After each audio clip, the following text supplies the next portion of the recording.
Are they objectively wrong? To me, they're wrong. To them, they're right. When somebody goes and rapes a woman here on campus, are they wrong? Yes. Why? Because that is something you should not do. If you didn't do a should statement with the Taliban with little boys, what are you comparing should to? Myself. So it's your morality that triumphs over any objective laws. Hi, the unwoke atheist here. It comes to my attention that we have a problem in the atheist community, and I'm not exactly sure how we completely fix it. The monkey in the room is morality. So many modern woke atheists are now willing to just concede morality is subjective.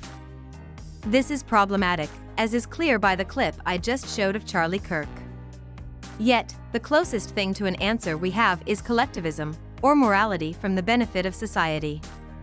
Let's explore where this leaves us, how we address it, and why the subjective of the gaps mentality of many atheists just won't do. As we get into the video, please like and subscribe. I started to notice something quite a number of years back. Many in the atheist community had begun to argue for subjective morality, conceding to theists their objective moral arguments. This often came in the form of really bad arguments. For instance, the argument that since different cultures over time have had different morals, it must be subjective. With morals, I tend to use health as a way to show flaws in these bad arguments. If this argument were true, it should also apply to health. Yet, health and medical standards have changed over time, yet there are objective facts we can state about health. This argument is used all the time, but it just flat out fails logically.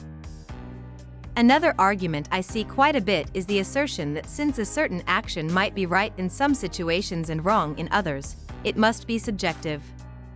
You will often encounter a convoluted example where something we usually deem as wrong, like stealing, actually seems right. This is another flawed argument, firstly because there is no reason to believe that the actual objective moral standards must match categories we have happened to label. There is simply no obligation that everything in the category of stealing must necessarily be in the category of morally wrong. As a matter of fact, we ought to expect any set of objective moral standards not to precisely match categories our ancestors decided to label. It really makes no sense to expect that. Again, another way to expose the flaw in this argument is to consider health. Just because there might be exceptions to certain health rules, for instance, certain small populations might be allergic to a medication, so we don't use it for them, does not justify throwing our hands up and declaring it subjective. Now, one of the final issues I observe comes down to the crux of the argument. Many in the atheist community will, without presenting an argument, claim they can't find an objective moral standard and simply concede it's subjective. This is what I call the subjective of the gaps argument, akin to the more famous God of the gaps fallacy. This argument is flawed because asserting subjectivity requires a reasoned argument. Without a compelling argument for why it's subjective, at best, we should remain undecided. We can't merely say, I can't think of any way it's objective, therefore it's subjective. That's the same type of reasoning theists use to argue for God. Now, over the years, I've found myself arguing that the best objective moral standard for atheists is the benefit to society. It seemed like a fair enough standard until I started to analyze it. As I've become more involved in politics, I've discovered that collectivism is a Marxist idea. It may sound good on the surface, but it has failed time and time again.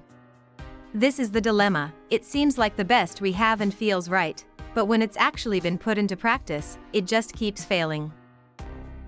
So what is the solution to this problem? I don't have the best answer, but it certainly is not to just throw our hands up and say morality is subjective. It is okay to not have an answer. I think the important thing to remember is that in this case the theist is using the aforementioned fallacy, God of the gaps. They are saying they can't think of another reason morality would be objective, therefore God. This doesn't follow, nor does it follow that I can't think of another reason, therefore it's subjective. There is no reason to give this ground. What are your thoughts on subjective versus objective morality? Please leave them in the comments, and until next time, keep fighting the good fight.